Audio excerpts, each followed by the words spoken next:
আপোনালোক সকলোকে মোৰ সশ্ৰদ্ধ প্ৰণাম জনাইছোঁ। আজি জিলা প্ৰশাসনৰ উদ্যোগত আমাৰ আগন্তুক লোকসভা নিৰ্বাচন সম্পৰ্কীয় আজি ইয়াতে সভা এখন আয়োজন হৈছে। ইয়াতে মহিলা ভোটাৰৰ সজাগতা সম্পৰ্কত সেয়েহে মই আজি সভাখন এটা গীতেৰে আৰম্ভ কৰিবৰ কাৰণে মই মহিলাসকলক অনুৰোধ জনাইছোঁ।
ধন্যবাদ।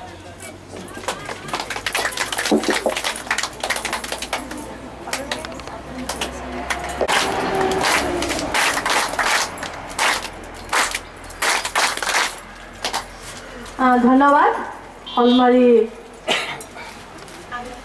শলমাৰী আই অসমী মহিলা সমতা সংঘৰ শিল্পীবৃন্দলৈ মোৰ আন্তৰিক ধন্যবাদ থাকিল।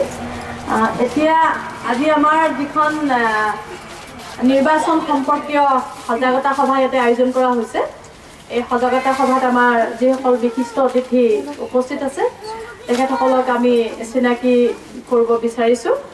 জয়তে মই চিনাকি কৰিব বিচাৰিছোঁ মাননীয় অজিত নাৰায়ণ হাজৰিকা, অতিৰিক্ত উপায়ুক্ত গোৱালপাৰা জিলা।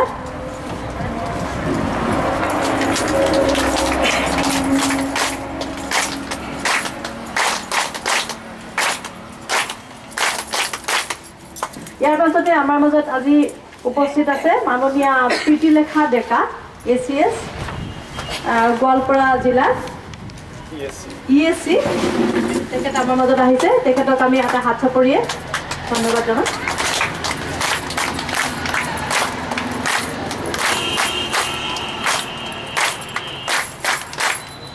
ইয়াৰ পাছত আজি আমাৰ এই সভালৈ সভাত উপস্থিত আছে মাননীয় শুক্ৰাচাৰ্য ৰাভা তেখেতকো আমি চিনাকি কৰিছোঁ আৰু আমি হাত চাপৰি এটা আদৰণি জনাম তেখেতক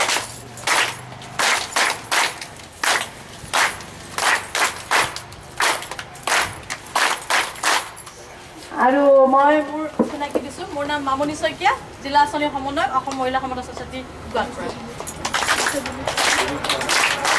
আৰু বাকী অতিথি উপস্থিত আছে মাননীয় দিলীপ শৰ্মা তেওঁ EVM ডেমনষ্ট্ৰেশ্যন তেখেতকো আমি চিনাকি কৰি দিছোঁ আৰু আপোনালোকে হাত চাপৰিয়ে তেখেতক আদৰণি জনাওক মোৰ নাম দিলীপ দাস নিজে পৰিচয় দিলীপ শৰ্মা নহয় Dilip Das development officer development corporation আৰু মই EVM মাননীয় প্ৰীতিৰেখা ডেকা বাইদেৱে আপোনালোকক এই সম্পৰ্কে অলপ বক্তব্য ৰাখিব ধন্যবাদ স্পিকাৰ বাইদেউ মাননীয় অতিৰিক্ত উপায়ুক্ত জিলা গোৱালপাৰা জিলা আমাৰ জিলাখনৰ এইবাৰ প্ৰতিষ্ঠান কৰা বিশিষ্ট ব্যক্তি শুক্ৰাচাৰ্য ৰাভা আমাৰ জিলা প্ৰতীক হিচাপে তেওঁ আজি আমাৰ মাজত উপস্থিত আছে আপোনালোকৰ সন্মুখত অকণমান EVM সম্পৰ্কে জনাবলৈ নিশ্চয় দিলীপ দাস আপোনালোকক মই পোনপ্ৰথমে এই সভাত অহাৰ বাবে ধন্যবাদ জনাই নমস্কাৰ জনালোঁ আই মাতৃ বাইদেউ ভণ্টিসকল আমি সকলোৱে জানো যে এইবাৰ নিৰ্বাচন ডেট 24 এপ্ৰিল খুব মানে আমাৰ ওচৰত পাইছেহিয়ে সেইবাবে আমি আজি এটা আমাৰ জিলা প্ৰশাসন আৰু মহিলা সমতা ছ'চাইটিৰ উদ্যোগত এটা মহিলাসকলৰ বাবে সজাগতাৰ সভা আমি আজি কৰিম বুলি ইচ্ছা প্ৰকাশ কৰি আমি আজি ইয়াত সকলোৱে একগোট হৈছোঁ মই বেছি ক'বলৈ নাযাওঁ আমাৰ মাজত উপস্থিত বিশিষ্ট ব্যক্তিসকলে আপোনালোকক ইয়াৰ সম্পৰ্কে ক'বই মই মাত্ৰ দুটা কথাই ক'ম প্ৰথম কথা হ'ল যে এখন গণতন্ত্ৰ দেশৰ অধিকাৰ বুলিবলৈ ক'বলৈ গ'লে মৌলিক অধিকাৰ আমাৰ ভোট দিয়াৰ অধিকাৰ যিহেতু ভোট দিয়াৰ পাছতেই এখন আপোনাৰ কেনেকুৱা ধৰণৰ মানে ৰাজনৈতিক মানে দল বা এখন আমাৰ যিটো গঠিত হ'ব সেইখনেই চৰকাৰখন গঠিত হয় যি ধৰণে আমাৰ এই দেশখনৰ উন্নতিৰ পথলৈ নিবলৈ লাগিব নে নালাগিব সেইটো নিৰ্বাচন কৰাৰ আমাৰ যিটো ভোট দিয়াৰ অধিকাৰ সেইটোৰেই সাব্যস্ত কৰিব পাৰি কিন্তু আপোনালোকে জানে যে মহিলা প্ৰায় আমাৰ গণতান্ত্ৰিক দেশ আমাৰ এই দেশখনৰ প্ৰায় 50% কিন্তু প্ৰায় মহিলাই আমাৰ বহুতো কাৰণত ভোট নিদিয়ে তেওঁলোক ওলাই নাহে তেওঁলোকৰ ঘৰত বিভিন্ন ধৰণৰ অসুবিধা থাকে তেওঁলোকৰ ল'ৰা ছোৱালী থাকে তেওঁলোকৰ ল'ৰা ছোৱালীক স্কুললৈ দিয়া বা আই বোৱাৰীসকলে ঘৰৰ দৈনন্দিন জীৱনৰ কাম চলাতে ব্যস্ত হৈ থাকে সেইবাবে তেওঁলোকে ওলাই আহিবলৈ নোৱাৰে আৰু সেই ওলাই নোহোৱাৰ বাবে আমাৰ যিটো মহিলাৰ যিটো অধিকাৰ সেই অধিকাৰটো সাব্যস্ত নহয়গৈ চ' এইটো বহুত আমাৰ কাৰণে গুৰুত্বপূৰ্ণ কথা যে আমি মহিলাসকলে ওলাই আহি আমাৰ যিটো ভোটৰ আমাৰ যিটো অধিকাৰ সেইটো অকল সাব্যস্ত কৰাই নহয় কিন্তু এই ভোটৰ অধিকাৰ সাব্যস্ত কৰাৰ লগতে আমি যাতে এইখন ভাল চৰকাৰ আমি গঠন কৰাত আমাৰ যিটো মানে হাত থাকিব সেইটো আমি যাতে কৰিবলৈ পাৰোঁ সেইবাবে আমি মহিলাসকলে ওলাই আহিবই লাগিব লগতে মহিলাসকলৰ আমাৰ যিখিনি সমস্যা যি দৈনন্দিন জীৱনত গণতন্ত্ৰ দেশত মানে বহুতো মহিলাৰ কাৰণে আজিকালি আইন হৈছে আপোনালোকে জানিব ডমেষ্টিক ভায়োলেন্স আইন আছে আৰু আমাৰ তেনেধৰণে বহু ধৰণৰ আমাৰ আইন আছে তথাপি এই আইনসমূহৰ বিষয়ে আমাৰ মহিলাসকল ভালদৰে সজাগ নহয় আৰু এই সজাগ নোহোৱাৰ বাবেই আমাৰ বহুতো সমস্যা এতিয়াও সন্মুখীন কৰি থাকিবলগীয়া হৈছে এই সমস্যাবোৰৰ পৰা আমি যাতে ওলাই আহি পেলাই এখন মুক্ত সমাজ য'ত নাৰীৰ কোনো ধৰণৰ অত্যাচাৰ বা কোনো ধৰণৰ নাৰীৰ ওপৰত নিৰ্যাতন নহয় তেনেধৰণৰ এখন সমাজ গঢ়িবলৈ আপোনালোক সবেই সহযোগ আৰু আগবঢ়াবই লাগিব আৰু আপোনালোক আগবাঢ়ি ওলাবই লাগিব গাঁৱৰ নাৰী বুলি বা আমি পঢ়া শুনা নাজানো বুলি আমি পিছ কৰি থকা সেই দিনবোৰ এতিয়া আমি ওলাই আহি পেলাই আমি ধুনীয়াকৈ এখন মুক্ত সমাজ এখন ভাল সমাজ গঢ়িবলৈ আমি সহযোগ আগবঢ়াবই লাগিব সেয়ে মই অনুৰোধ কৰিলোঁ আই মাতৃ বাইদেউ ভণ্টিসকল যিসকলৰ 18 বছৰ হৈছে আপোনালোকেও যাতে সকলোকে কয় যে ভোট দিয়ক এইবাৰ নিৰ্বাচনত সকলোৱে যাতে ঘৰৰ পৰা ওলাই আহে ভোট দিয়াৰ কাৰণে তেওঁলোকে যাতে তেওঁলোকৰ যিটো মৌলিক অধিকাৰ সেইটো যাতে তেওঁলোকে সাব্যস্ত কৰে আৰু এখন মুক্ত সমাজ গঢ়াৰ কাৰণে তেওঁলোকে যাতে তেওঁলোকৰ সহযোগিতা আগবঢ়ায় আৰু গণতান্ত্ৰিক দেশৰ নাগৰিক হিচাপে তেওঁলোকে যাতে আগবাঢ়ি আহে এইখিনি কৈয়ে মোৰ বক্তব্য সামৰণি মাৰি মই মামণি শইকীয়া বাইদেউক আগৰ কাৰ্যসূচীলৈ কৰিবলৈ মই তেখেতক ক'লোঁ ধন্যবাদ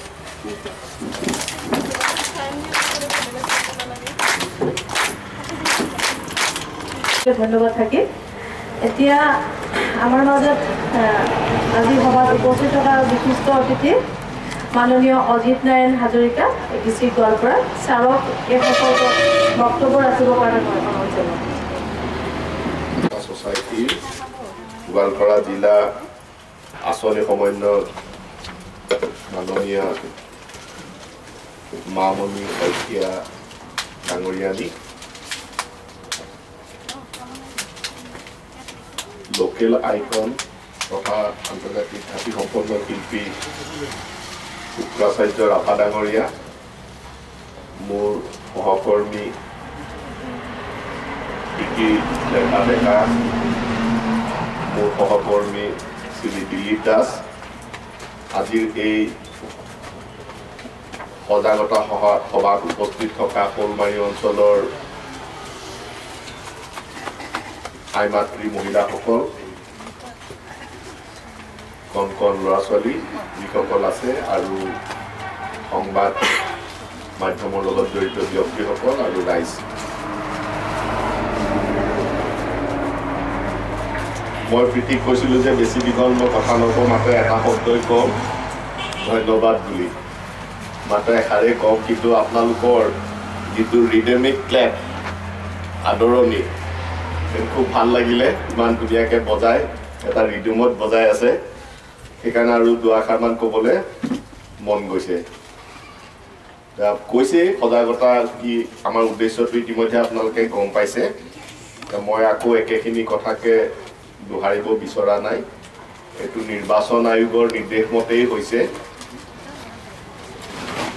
আমাৰ ইলেকশ্যন হৈয়ে আছে ভাৰত স্বাধীন হোৱাৰ পিছত বহুবাৰেই হ'ল কিন্তু নিৰ্বাচন আয়োগে অনুভৱ কৰিছে যে এতিয়াও যি ধৰণে হ'ব লাগে সেই ধৰণে হোৱা নাই ভোটাৰৰ পাৰ্টিচিপেঞ্চটো এতিয়াও কম শতকৰা যিমান 100% ভোটাৰে অংশ ল'ব লাগে এই ভোট গ্ৰহণ প্ৰক্ৰিয়াত কিন্তু হৈ উঠা নাই আৰু দেখা গৈছে যে যিখিনি নতুন ভোটাৰ 18-19 বছৰ আৰু মহিলা ভোটাৰ তেখেতসকলৰে এই ভোটদান প্ৰক্ৰিয়াত অংশগ্ৰহণটো কম দেখা গৈছে গোটেইখিনি তেওঁলোকে চালি চাই দেখিছে আৰু সেইকাৰণে বিশেষকৈ এই 18-19 বছৰীয়া নতুন চামৰ ভোটাৰসকলক আৰু মহিলাসকলৰ মাজত এই ভোটাৰ সজাগতা যাতে বেছিকৈ আমি মানে সকলোৱে অংশগ্ৰহণ কৰোঁ সেই সম্পৰ্কে কিছু আঁচনি ল'বলৈ আমাক নিৰ্বাচন আয়োগে নিৰ্দেশ দিছে আৰু সেইকাৰণে জিলা প্ৰশাসনৰ পৰা বিভিন্ন ধৰণৰ আঁচনি লোৱা হৈছে এই সজাগতা সভাবিলাক আমি অনুষ্ঠিত কৰি আহিছোঁ বিভিন্ন জেগাত বেলেগ বেলেগ ধৰণে যেনেকৈ আজি আমি এই সমতা ছ'চাইটিৰ সহযোগত আজি এই সভাখন পাতিছোঁ ক'ৰবাত হয়তো চাইকেল ৰেলীয়ে হৈছে ক'ৰবাত বাটৰ নাট হৈছে স্কুল কলেজত হৈছে ক'ৰবাত চিত্ৰাংকন প্ৰতিযোগিতা ক'ৰবাত কুইজ বিভিন্ন মাধ্যমেৰে মুঠতে সজাগ কৰিব বিচাৰিছোঁ তাৰ লগতে আজিৰ এই যিখন নিৰ্বাচন মানে ভোট দিব লাগে বুলি সজাগতাৰ লগতে আৰু এটা বিষয় জড়িত হৈছে যে EVM সম্পৰ্কীয় সজাগতা এটা আনিব বিচাৰিছে বিভিন্ন জিলাত আমাৰ বিভিন্ন জিলাখনৰ বিভিন্ন ঠাইত হৈ আছে এই সুযোগতে আপোনালোকক আমি কেনেকেনো EVMটো আমি ব্যৱহাৰ কৰিব লাগে সেই সম্পৰ্কে অলপ হেণ্ডছ অন ট্ৰেইনিং বুলি যিটো কয় হাতেৰে দেখুওৱা হ'ব আপোনালোকে নিজেও চুব পাৰিব কৰি চাব পাৰিব কাৰণ ইমান বছৰ পাৰ হৈ যোৱাৰ পিছতো বহু ভোটাৰে ভোট দিব নাজানে এতিয়া প্ৰথমে কওক আমাৰ ইয়াত কেতিয়া ইলেকশ্যন হ'ব গম পায়নে আপোনালোকে আৰু কি ইলেকশ্যন হ'ব কোনোবাই জানেনে তাৰিখটো ইয়াত যে আমি যে এইবিলাক আজি মিটিং পাতি আছোঁ কেতিয়ানো ভোট হ'ব কোনোবাই ক'বনে মোক বহি কওক বহি প্লিজ 24 তেতিয়াহ'লে আপোনালোক সজাগে যথেষ্ট সজাগ দিনটো গম পাইছে আৰু আগে পিছে ভোট দিছে নাই আপোনালোকে দিছে এই মেচিনত দিছে নে কাগজত দিছে মেচিনতো দিছে এতিয়া যথেষ্ট সজাগ আপোনালোক এতিয়া এই যে ভোট দিয়ে নিজৰ বিবেকে দিয়ে নে কোনোবাই কৈ দিয়ে যে আমুকক ভোট দিব লাগে সেইকাৰণে দিয়ে ঘৰৰ মানুহে কয় যেনেকে তেনেকে দিয়ে নেকি মুখিয়ালে হা নিজৰ ইচ্ছাৰে দিয়ে বাৰু এতিয়া ঠিক আছে নিৰ্বাচন আয়োগৰ উদ্দেশ্য সেইটোৱে নিৰ্বাচন আয়োগৰ উদ্দেশ্য মই যদিও ধেমালি চলেৰে সুধিলোঁ উদ্দেশ্য সেইটোৱে প্ৰথম হ'ল আমি সকলো ভোটাৰে ভোট দিব লাগে আৰু ভোটাৰ হ'বলৈ কি লাগিব বেলেগ একো নালাগে ধনী দুখীয়া জাত ভেদৰ একো প্ৰভেদ নাই পুৰুষ মহিলাৰ প্ৰভেদ নাই মাত্ৰ ভাৰতৰ নাগৰিক হ'ব লাগিব আৰু 18 বছৰ সম্পূৰ্ণ হ'ব লাগিব সেইটোতো আপোনালোকে জানে ভোটাৰ হ'বলৈ আমাক আৰু বেলেগ নালাগে আৰু আমি সকলোৱে ভোট দিব লাগিব কিন্তু ভোটটো বিবেক ভোট হ'ব লাগিব অকল ভোট দিলেই নহ'ব ভোটটো বিবেক ভোট যিটো এথিকেল ভোটিং বুলি কৈ আছে তাৰমানে ৰাইজে ৰজা বুলি কয় আগতেতো ৰাজতন্ত্ৰ আছিলে ৰজাৰ শাসন কৰিছিলে এতিয়া আমি শাসন কৰোঁ কিন্তু আমি নিজে শাসন নকৰোঁ আমি প্ৰতিনিধি পঠিয়াই দিওঁ তেওঁলোকে আমাৰ হৈ দেশখন শাসন কৰিব যদি আমি ভাল প্ৰতিনিধি পঠাওঁ তেতিয়াহ'লে ভাল ধৰণে শাসন হ'ব আৰু যদি আমি বেয়া প্ৰতিনিধি পঠাওঁ তেতিয়া তাৰ আমি ফলটো ভোগ কৰিব লাগিব বেয়া ফলটো সেইকাৰণে আমি ভাল মানুহ এজন পঠাব লাগিব এতিয়া কওকচোন আপোনালোকে কোনোবাই নটা বুলি কিবা শব্দ শুনিছে নেকি নটা খাই নে পিন্ধে কওকচোন কোনোবাই শুনিছে নটা হা নোটা নোটা নহয় নটা ন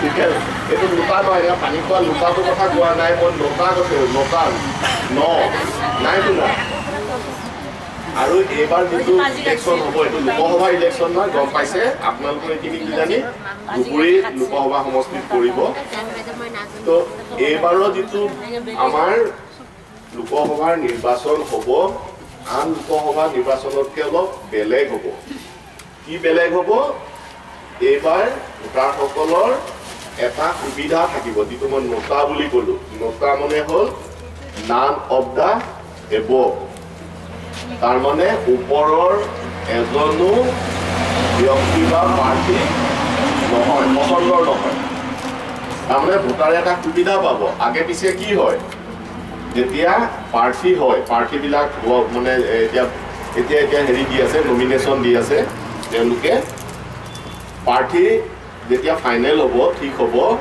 যে এইবাৰ কি হ'ব ছজনে খেলিব এইটো খেলা বুলি কয় ইলেকশ্যনটো খেলা বুলিহে কওঁ আমি ইলেকশ্যন খেলা এইটো মানে খেল বুলি ধৰি লৈছে ধৰক আমাৰ ছজন প্ৰাৰ্থীয়ে শেষ মুহূৰ্তলৈকে নমিনেশ্যন দি পেলাই বৈধ হৈ পেলাই ছজন আমাৰ লোকসভা সমষ্টিৰ কাৰণে এইবাৰ প্ৰাৰ্থী হ'ল আগতে কি হয় বেলট পেপাৰখনত সেই ছজনৰ নাম থাকে আৰু তেওঁলোকৰ নামৰ এগেইনষ্টত এটা এটা চিহ্ন থাকে প্ৰতীক থাকে নহয় দলৰ হ'লে দলৰ প্ৰতীকটো থাকিব যদি দলীয় প্ৰাৰ্থী হয় আৰু যদি নিৰ্দলীয় প্ৰাৰ্থী হয় তেতিয়াহ'লেও তেওঁলোকৰ এটা নামৰ কাষতে এটা চিম্বল থাকিব এটা চিন থাকিব থাকে নাই লতি লোটা কিবা কিবি আপুনি কোৱাটোৱে লোটা থাকিব পাৰে হা লোটা থাকিব কাৰোবাৰ কাপ প্লেট থাকে বহুত থাকে হাত থাকে পদুম ফুল থাকে হাতী থাকে হয় নহয় তেনেকে চিম্বল থাকিব এবাৰ সেই তেনেকে যেতিয়া প্ৰাৰ্থী থাকে আগতে কি হয় গৈ পেলাই মানুহজন বা মানুহগৰাকীয়ে যাকে ভাল পায় তেওঁ তাতে বুটামটো টিপি আহে ভাল নাপালেও উপায় নাই আৰু ভাল নহ'বও পাৰে কাৰণ এটাইজনক ভাল নাপাবও পাৰে কিন্তু কোনো উপায় নাছিলে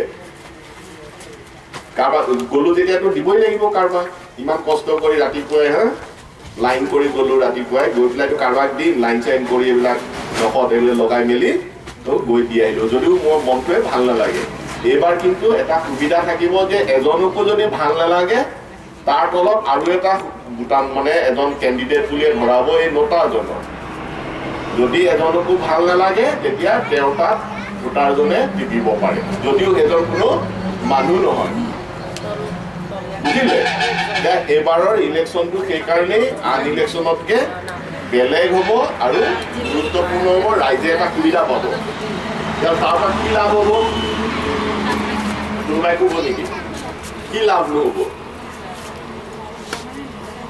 কিবা লাভ লোকচান থাকিব লাগিব কি হ'ব পাৰে লাভ লোকচান বা কি আছে কওকচোন কোনোবাই ভাবিছেনে লাভ লোকচান এইটোৱে হ'ব যিদিনাখন ভোট গণনা হ'ব ভোট গণনা হয় নহয় আমাৰ ইয়াত ভোট গণনা হ'ব 16 মে'ত গোটেই ভাৰততে 16 মে'ত হ'ব 16 মে'ত যেতিয়া গণনা হ'ব তেতিয়া নটাত কিমানে ভোট দিলে সেইটো আমি গম পাম প্ৰথম কথা প্ৰত্যেকটো ভোট গ্ৰহণ কেন্দ্ৰৰ পৰা আমি খবৰটো পাম নহয় ভোট গ্ৰহণ এটা ভোট গ্ৰহণ কেন্দ্ৰত যেনিবা ইমান ভোটাৰে ভোট দিলে তাৰে 1 নম্বৰ প্ৰাৰ্থীয়ে ইমান পালে 2 নম্বৰে ইমান পালে 3 নম্বৰে ইমান পালে এনেকৈ মই যেতিয়া 6 জন বুলি ক'লোঁ ছাপ'জ আমাৰ ধুবুৰী সমষ্টিৰ কাৰণে হ'লে তেতিয়া 7 নম্বৰ নটাই কিমান পালে সেইটো আমি গম পাম তাৰমানে গম পাম যে ইমান ভোটাৰে এজনো প্ৰাৰ্থীকো পচন্দ কৰা নাই তাৰপৰা কি হ'ব লাভ এটাই হ'ব বৰ্তমান যে দলবিলাকে হওক বা কোনোবা প্ৰাৰ্থীয়ে হওক পদ আৰু ভাল মানুহ দিব নহ'লে তেওঁলোকক যে ভোটাৰে ভাল পোৱা নাই সেইটো ওলাই পৰিব সদ্যহতে আমাৰ লাভ হ'ব কিমানে ভৱিষ্যতে সেইটো আৰু কিবা হ'ব পাৰে এতিয়াই ক'ব নোৱাৰোঁ যিহেতু আইন কানুনৰ কথা আছে কিন্তু এইবাৰ সেইটো হ'ব তো আপোনালোকৰ মূল কথাটোৱে হ'ল সকলো আগবাঢ়িব লাগে ভোট দিবলৈ ধুনীয়াকৈ যাব লাগে আৰু যাওঁতে খালি লগতে মই এটাৰ কথা কোৱা উচিত হ'ব আপোনালোকক এখন স্লিপ দিব প্ৰত্যেকটো ভোট গ্ৰহণ কেন্দ্ৰতে BLO থাকে BLO বুলি কয় বুথ লেভেল অফিচাৰ আগতেও এখন পৰিচয় পত্ৰ নিচিনা দিয়ে এইবাৰো দিব এখন ফটোযুক্ত হ'ব যাতে সকলোৱে তেনেকুৱা কাগজখন লৈ যায় ভোট দিবলৈ যাওঁতে সেই ফটোযুক্ত যিখন পৰিচয় পত্ৰ হ'ব সেইখন যাতে লৈ যায় নহ'লে কিন্তু ভোট দিবলৈ সুবিধাটো নাপাব ফটোকপি দিব যিটো অৰিজিনেল সেইখনকে দেখুৱাব লাগে সেইখন যাতে সকলোৱে লৈ যায় হ'ব আৰু মই বিশেষ নকওঁ আমাৰ মাজত আছে কেইবাজনো আছে আমাৰ শুক্ৰাচাৰ্য ৰহাজ লোকেল আইকন তেখেতো আছে তেখেতো আপোনালোকক কিছু অৱগত কৰিব তাৰপিছত আমাৰ আকৌ মিষ্টাৰ দিলীপ দাস আছে তেখেতে খুব ধুনীয়াকৈ EVM মেচিনটো আপোনালোকক আজি বুজাব কেনেকৈ দিব লাগে কাৰণ দেখা যায় কি হয় EVM মেচিনত বহুতে গৈ কাৰণ আমি কেইটা ভোট দিব পাৰোঁ ভোট আমি কেইটা দিব পাৰোঁ এটা বহুতে গৈ গোটেইখনক টিপে চবতে টিপে আৰু গৈ পেলাই সোমাই লয় নহয় কোনোটো দেখাও নাপায় এনেকৈ ঘেৰা দি থৈ দিয়ে নহয় গৈ চবকে দি যায় পায় নে নাপায় পৰে এইবিলাক আমি জানো বা কাৰোবাক বেছিকৈ ভাল পায় ভাবে যে মই যদি 10 বাৰ টিপু 10টা গন্তি হ'ব নেকি সেইবিলাক বুদ্ধি কৰে মানুহে তো সেইবিলাক যে নহয় 10 বাৰ টিপি থাকিলেও এবাৰেই ভোট হ'ব আৰু 10 জনক দিলেও এজনকে যাব যিজনৰ প্ৰথমে হাতখন পৰিলে বাকীবিলাক যে এনেই লাভ নাই এই গোটেই কথাখিনি সুন্দৰকৈ তেখেতে বুজাই দিব আৰু এই এনেকৈ দুআষাৰ ক'ব পোৱাৰ কাৰণে সুবিধা দিয়াৰ কাৰণে মই শইকীয়া মিছেছ মামনি শইকীয়া তেখেতক মই ধন্যবাদ দিছোঁ আৰু মোৰ চমু বক্তব্য ইমানতে সামৰণি মাৰিছোঁ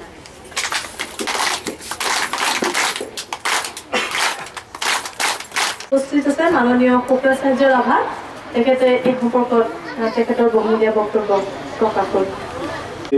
উপস্থিত থকা গোৱালপাৰা জিলাৰ অতিৰিক্ত উপায়ুক্ত অজিত নাৰায়ণ হাজৰিকা ছাৰ আৰু আমাৰ মাজত উপস্থিত থকা সন্মানীয় প্ৰীতিলেখা ডেকা ESC গোৱালপাৰা জিলা আৰু EVM মেচিনৰ যি ডেমনষ্ট্ৰেটৰ সন্মানীয় দিলীপ দাস ডাঙৰীয়া, লগতে আমাৰ ইয়াত উপবিষ্ট হোৱা সন্মানীয় আই মাতৃসকল আৰু ইয়াত সংবাদসেৱীৰ পৰা অহা সংবাদদাতা সকলোকে মোৰ ফালৰ পৰা আন্তৰিক ধন্যবাদ জনাইছোঁ, শুভেচ্ছা জনাইছোঁ। আচলতে গোটেই কথা অলৰেডি আপোনালোকক বুজাই দিলে উপৰোক্ত সন্মানীয় বক্তাকেইগৰাকীয়ে। ইয়াত আচলতে আমি খুব ভালকৈ বুজা উচিত যে আমাৰ ৰাস্তা, আমাৰ বাট পথ, আমাৰ যিখিনি সুবিধা পাব লাগে সেই সুবিধাবিলাক নিৰ্ভৰ কৰে এজন ভাল মানুহ আমি এজন পঠাই দিয়াৰ ওপৰত।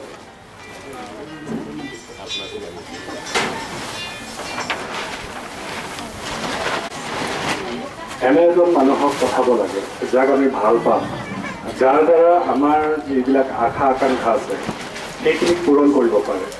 আৰু আচৰিত শক্তিটো হ'ল কি, আমাৰ যিটো অধিকাৰ আছে সেই অধিকাৰত আমাৰ ইমানেই ক্ষমতা, সেই ক্ষমতাক যদি আমি সৎব্যৱহাৰ কৰিব পাৰোঁ তেতিয়াহ'লে আমাৰ মতীয়াকৈ চৰকাৰ হ'ব। কিন্তু যদি আমি বুজি নাপাওঁ, কোনোবাই অকণমান পইচা পাতি দিলে, কোনোবাই চাহ খাবৰ কাৰণে দিলে, তাৰ কাৰণে অমুকক ভোট দিয়ক বুলি কোৱাৰ লগে লগে আমি ভোট দিলোঁ, এইটো যে নকৰে। আপোনালোকে চাওক মানুহজন কিমান ভাল কিমান বেয়া। আগতীয়াকৈ যিখিনি কথা কৈ আছে তাকে মই ৰিপিট কিছু কৰিব লগা হৈছে। নহ'লে কি হয়, আমাৰ গাঁওবিলাকত দেখিছোঁ আমি যে ভোটিং যিদিনাখন পোল হ'ব, ভোট হ'ব, সেইদিনাখন কি হয়, কাষতে মানে চাহৰ দোকানবিলাক থাকে, কৈ দিব যে আমাৰ ইয়াত চাহ খাওক আৰু ভোটটো দিয়ক। সেইটো আপোনালোকে নকৰিব। আৰু কোনোবাই যদি জবৰদস্ত আপোনালোকক চাহ খুৱাই পেলাই ভোট দিয়াৰ কাৰণে চেষ্টা কৰিছে তেতিয়াহ'লে আমাৰ ইয়াতে নম্বৰ এটা দিয়াই আছে যে তেখেতসকলৰ বিষয়ে চৰকাৰে শাস্তিমূলক ব্যৱস্থা লয়। গতিকে আপোনালোকে নিশ্চিতভাৱে ভোট দিয়ক, কোনো চিন্তা কৰিব নালাগে, কোনো ভয় কৰিব নালাগে।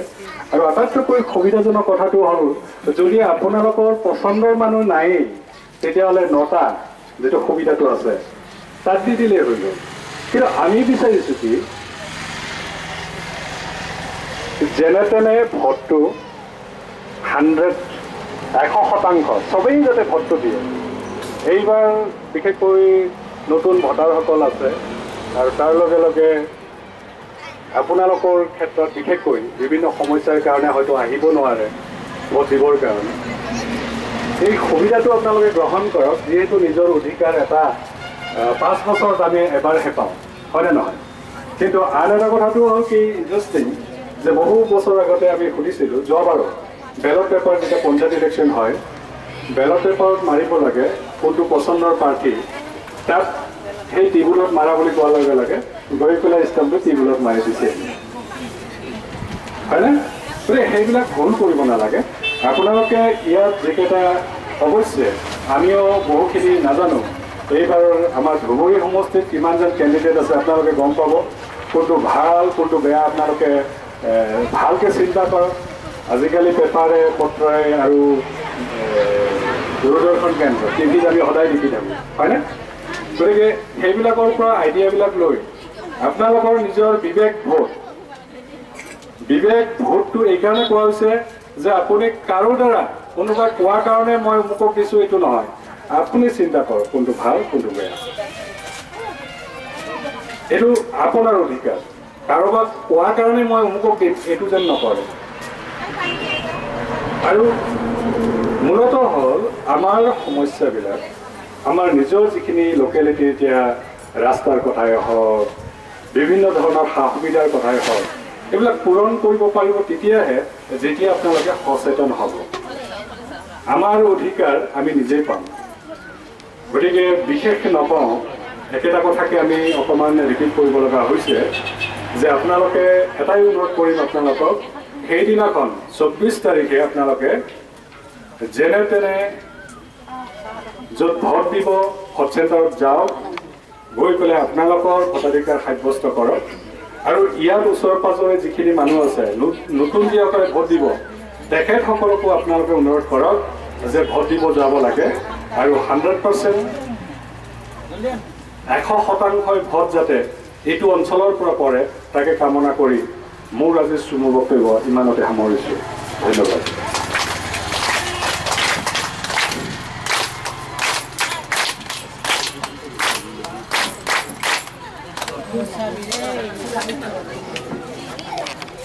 ছাৰলৈকে মোৰ আন্তৰিক ধন্যবাদ থাকিল।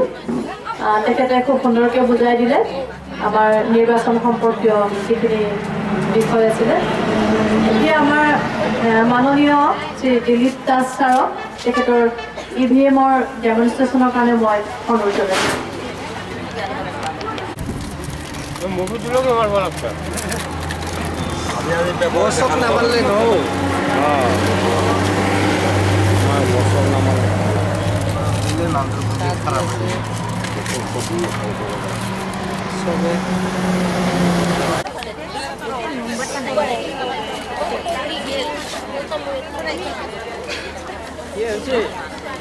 মাননীয় উপস্থিত আই মাতৃসকল,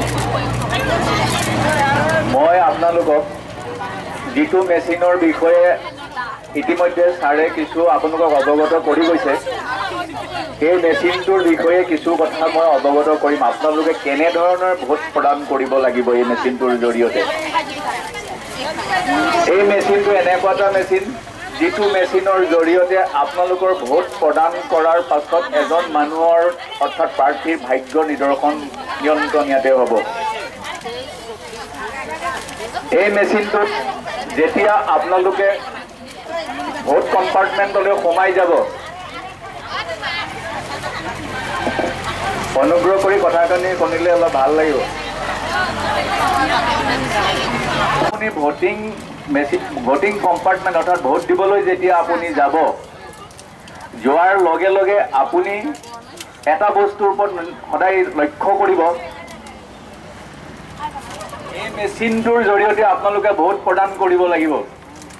যেতিয়া আপোনাৰ ভোটিং কম্পাৰ্টমেণ্টত যেতিয়া যাব, তেতিয়া প্ৰিজাইডিং অফিচাৰসকলে আপোনাক ভোট দিবৰ কাৰণে ইয়াত বেলট ইছ্যু কৰিব আৰু বেলট ইছ্যু কৰাৰ লগে লগে আপোনাৰ ওচৰত ইয়াতে এইটো সেউজীয়া এটা লাইট জ্বলিব, সেউজীয়া ৰঙৰ এটা লাইট জ্বলিব। দেখা পাইছেনে বাৰু? দেখা পাইছেনে? তাৰমানে আপোনাৰ নামত বেলটখন ইছ্যু কৰা হ'ল। এতিয়া এটা কথা আপুনি মনত ৰাখিব, আমাৰ যিসকল পঢ়া শুনা মানুহ আছে তেখেতসকলে প্ৰত্যেকজন মানুহ গৈয়ে লগে লগে বুটামটো টিপিব নালাগে। আপোনালোকৰ বিবেক ভোট দিব। আপুনি গৈ প্ৰত্যেকজন মানুহৰ নাম আপুনি পঢ়িব।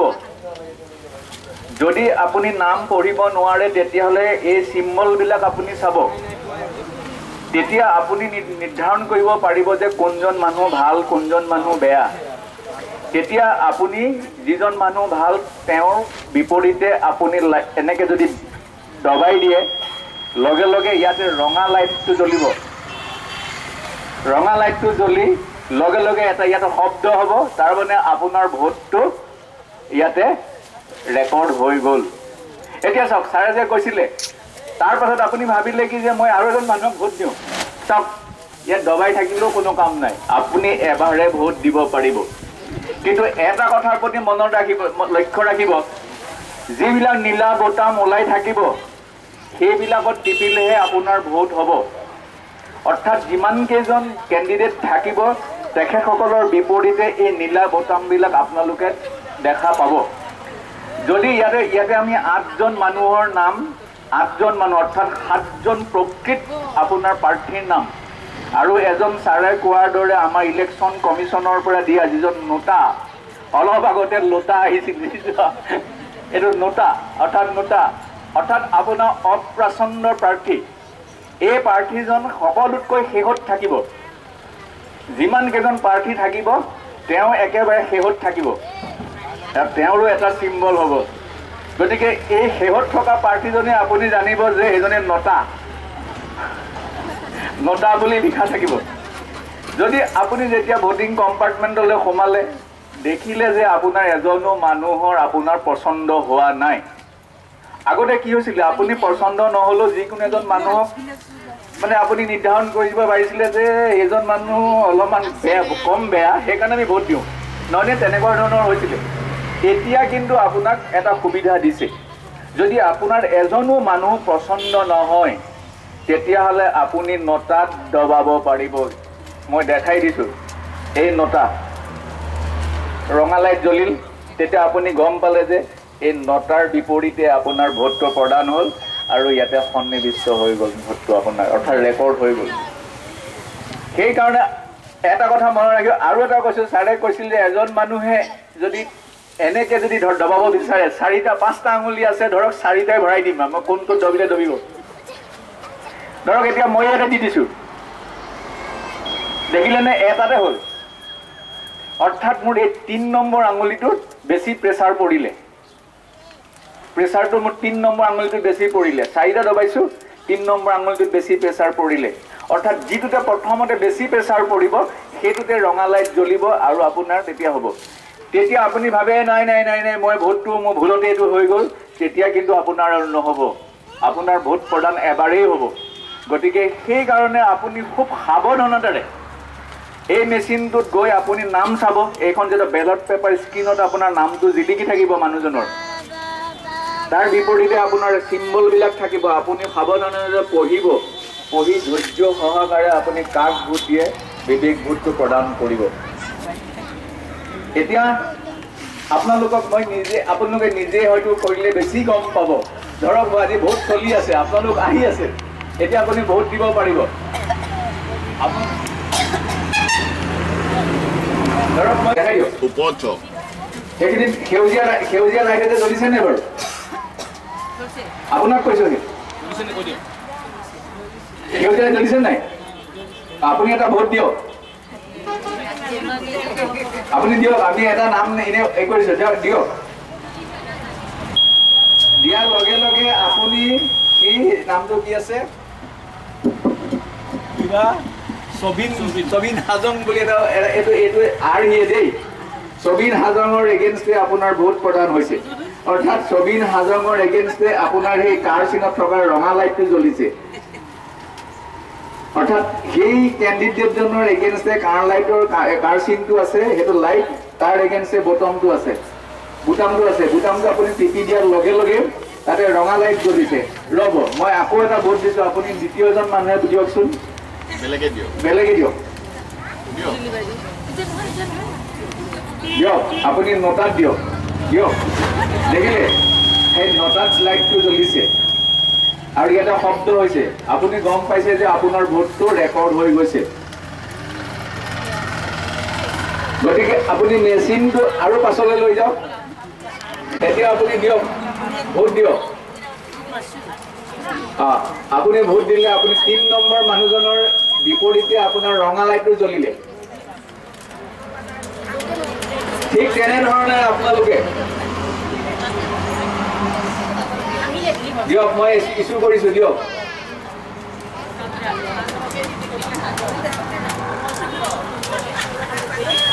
দিছে, ৰঙা লাইটটো দেখা পাইছে নে নাই? চাওক, এতিয়া মই আপুনি টিপি চাওকচোন, এতিয়া নজলে নাই কিয়? আপোনাৰ এবাৰ ভোট দিলে নহয়, আপুনি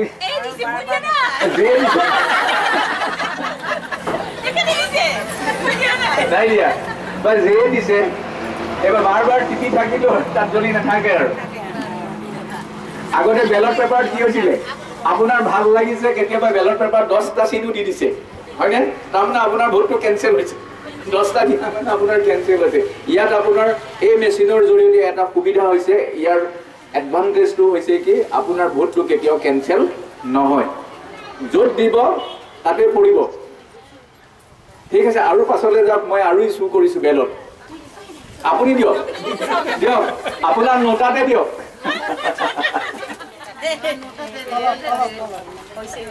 দিছে আপুনি ৰঙা লাইট জ্বলিছে নে বাৰু? অঁ, সেইটো আপোনাৰ এটা শব্দ হৈছে।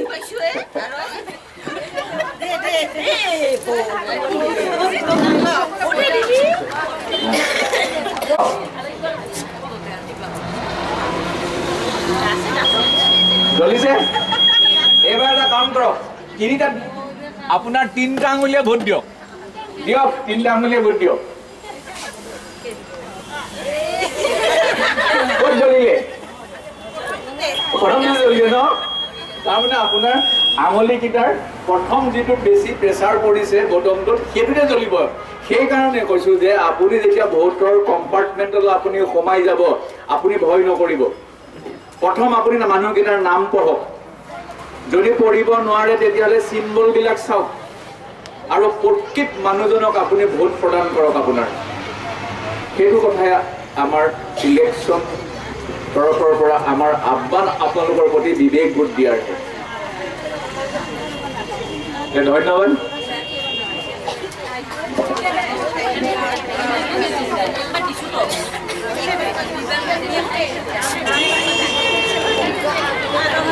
আপোনালোকৰ মেচিন ভোট বহি হ'ল নে নাই চাওক।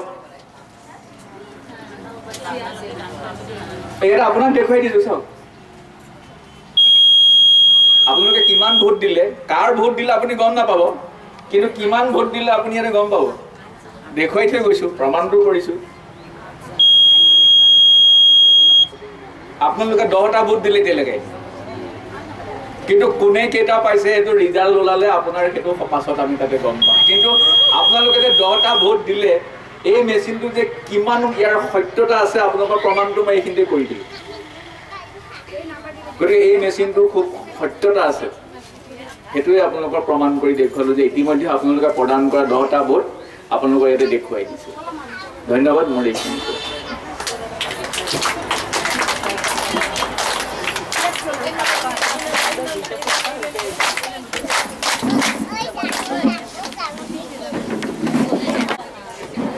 মাননীয় দিলীপ দাস ছাৰলৈকে ধন্যবাদ থাকিল।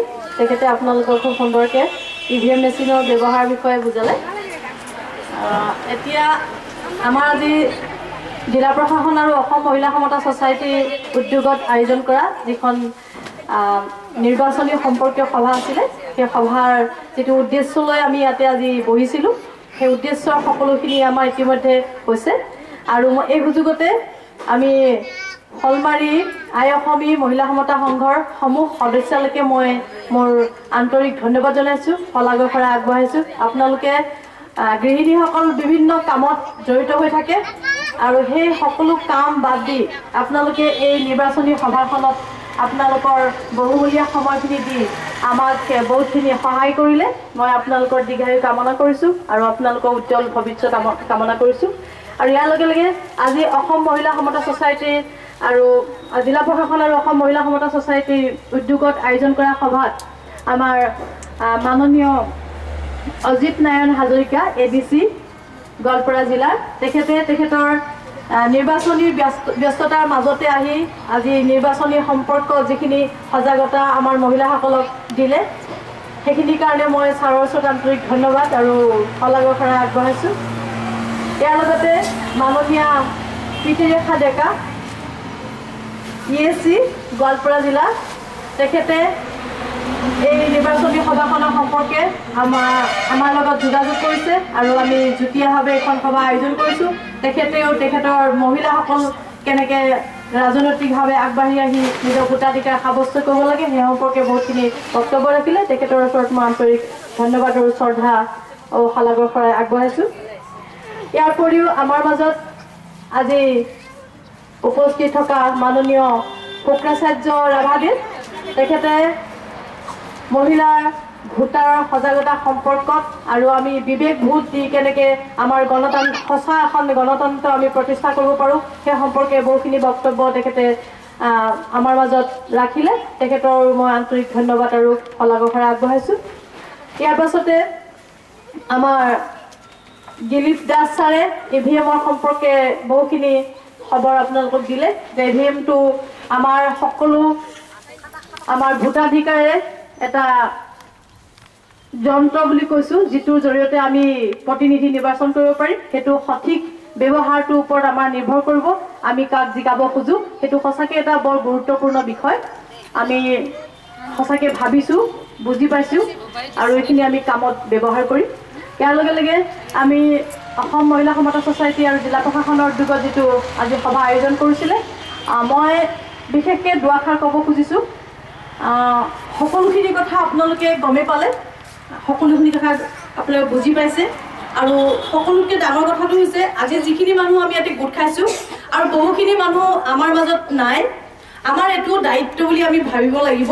আৰু আমি মহিলা সমতা ছ'চাইটিয়ে সততে কৈছোঁ যে আমি মহিলাসকলে ৰাজনৈতিক দিশত যথেষ্ট পিছপৰা। আমি কেৱল ঘৰুৱা কামত ব্যস্ত থাকোঁ, যে আমি ৰাজনৈতিক দিশত আমি আগবাঢ়ি অহাৰ যিটো আমাৰ প্ৰেৰণা বা আগবাঢ়ি অহাৰ যিটো আমাৰ দায়িত্ব ভূমিকা, সেই সম্পৰ্কত আমি বহু ক্ষেত্ৰত আমি প্ৰয়োজন বুলি নাভাবোঁ। কিন্তু এইটো যে আমি এখন গণতন্ত্ৰ দেশৰ নাগৰিক, আমাৰ যে প্ৰথম অধিকাৰটোৱে হৈছে যে আমি ভোট দি আমাৰ কাৰণে আমি প্ৰতিনিধি নিৰ্বাচন কৰিব পাৰোঁ। এটা ডাঙৰ অধিকাৰ।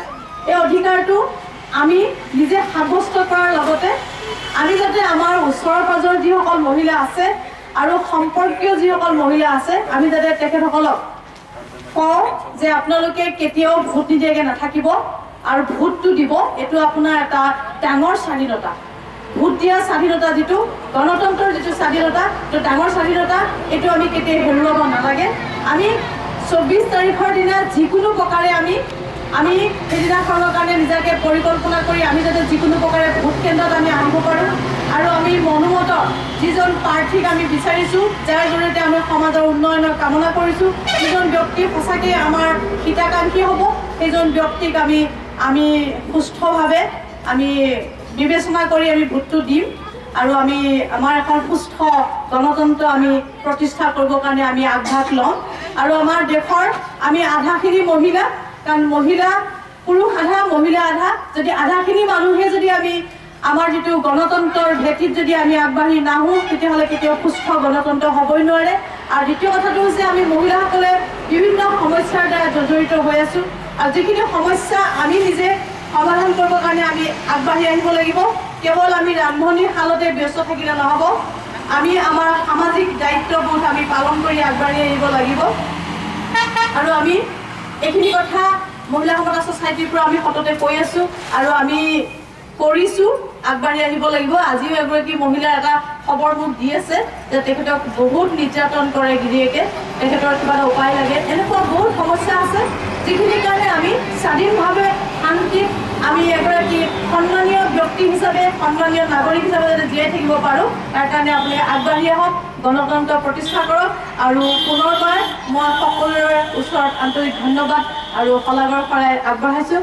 আৰু জিলা প্ৰশাসন তথা ইয়াত যিসকল আমাৰ সাংবাদিক বন্ধুৱে আহি আমাক ইয়াত অনুষ্ঠানটোত সহযোগ কৰিছে, আমাৰ যিসকল কেমেৰামেন আছে আৰু এই যুৱ সংঘৰ যিসকল যুৱকে অনুষ্ঠানটো কৰাৰ ক্ষেত্ৰত আমাৰ বহুতখিনি সহায় সহযোগিতা তৎকালীনভাৱে আমি কৰিলে, মই তেখেতসকলৰ ওচৰতো আন্তৰিক শ্ৰদ্ধা ও ধন্যবাদ শলাগৰ শৰাই আগবঢ়াইছোঁ। আৰু সদৌ শেষত মই সকলোৰে উজ্জ্বল আমাৰ আগন্তুক লোকসভা সুস্থিৰভাৱে হওক বুলি কামনা কৰি আজি মোৰ বক্তব্য সামৰি মাৰিছোঁ। আৰু আমি ইয়াৰ লগে লগে আজি আমি এটা হাত চাপৰিয়ে আজি আমাৰ সভাখন সামৰি মাৰি এটা গান গাব নেকি আপোনালোকে? গান গাব, যদি গান গাই এটা গানে আমি সামৰি মাৰিম। অসম দেশৰ কোনো সীমা নাই, আমাৰ সাহস যুঁজাৰু আমি জীৱন যুঁজন গাওঁ আমি গান, নতুন দিনৰ বিচাৰো আমি পোহৰ, বিচাৰো আমি পোহৰ। আমি মহিলা অসম দেশৰ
বিচাৰো আমি পোহৰ সৰু বৰ্ণা আমাৰ মাজতে লগৰী আমাৰ লগতে একেলগে আগুৱাই যাওঁ এন্ধাৰ নাখি পোহৰ আনিম শিক্ষাৰে জগত জিনিম শিক্ষাৰে জগত জিনিম আমি মহিলা অসম দেশৰ কোনো সীমা নাই আমাৰ সাহসৰ যুঁজাৰো আমি জীৱন যুঁজন গাওঁ আমি গান নতুন দিনৰ বিচাৰো আমি পোহৰ বিচাৰো আমি পোহৰ বিচাৰো আমি পোহৰ